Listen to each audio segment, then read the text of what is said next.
ఈరోజు కాంగ్రెస్ పార్టీ ప్రధానమంత్రి నరేంద్ర మోడీ గారు మరి కార్పొరేట్ దిగ్గజమైనటువంటి అదానిని వెనకాలేసుకొని వస్తున్నటువంటి తీరుకి నిరసనగా పారదర్శకత లోపించినటువంటి పార్లమెంట్లో ఈరోజు కుంభకోణాలకి అడ్డాగా మారినటువంటి అదాని సంస్థలని పక్క దేశాలైనటువంటి అమెరికా లాంటి దేశాల్లో ఇక్కడ జరుగుతున్నటువంటి అవినీతి మీద కేసులు అని చెప్పి విచారణ జరుగుతూ ఉంటే సొంత దేశంలో అవినీతి మీద వేరే దేశాలు మాట్లాడుతున్నప్పుడు పార్లమెంట్లో చర్చ చేయనీయకుండా దాన్ని జేపీసీకి పంపించకుండా వాళ్ళ మీద చర్యలు తీసుకోకుండా వెనకాల వేసుకొని రావడానికి గలటువంటి కారణం ఏంటిది అనేది భారతదేశం ప్రజలకి తెలియజేయాల్సినటువంటి అవసరం బీజేపీ సర్కార్ పైన ఉంది. ఎందుకు అనంటే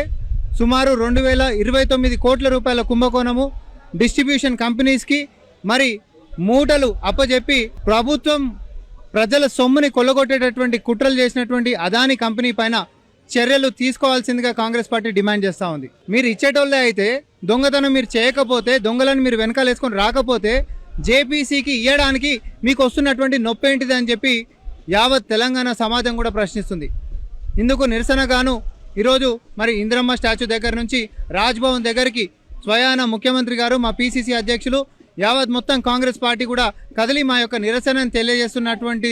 విషయాన్ని నేను తెలియజేస్తా ఉన్నా. అంతేకాదు మణిపూర్లో జరుగుతున్నటువంటి హింసాకాండకి 2 సంవత్సరాలు దాటుతున్నప్పటికీ కూడా ఇప్పటివరకు ఎట్లాంటి చర్యలు తీసుకోకపోగా ప్రధానమంత్రి ఫ్లైట్ వేసుకొని పోతే గంట సేపట్లో చేరేటటువంటి దానికి ఇప్పటిదాకా ఒక్క పర్యటన కూడా చేయకుండా ఈరోజు కనీసం దాని మీద చర్చ కూడా చేయకుండా ఆడపిల్లల్ని నగ్నంగా రోడ్ల మీద ఊరేగిస్తే ప్రపంచం ముందు భారతదేశం తలదించుకున్నటువంటి పరిస్థితుల్లో కూడా ఈరోజు కనీసం చలనం లేనటువంటి ఈ యొక్క దుర్మార్గపు పరిపాలన, దీన్ని ఖండించడమే కాదు ఇంకా కూడా హింసను ఆపలేనటువంటి మీ యొక్క చాతగాని ప్రభుత్వం పైన ఈరోజు ప్రజాస్వామ్యం తిరగబడాల్సినటువంటి సమయం వచ్చినందుకు గాను తెలంగాణలో కాంగ్రెస్ పార్టీ తీసుకున్నటువంటి నిర్ణయం ఈరోజు జాతికి కూడా ఒక సందేశాన్ని ఇచ్చేటటువంటి విధంగా మేము ముందుకు పోతున్నట్టుగా తెలియజేసుకుంటా ఉన్నాం.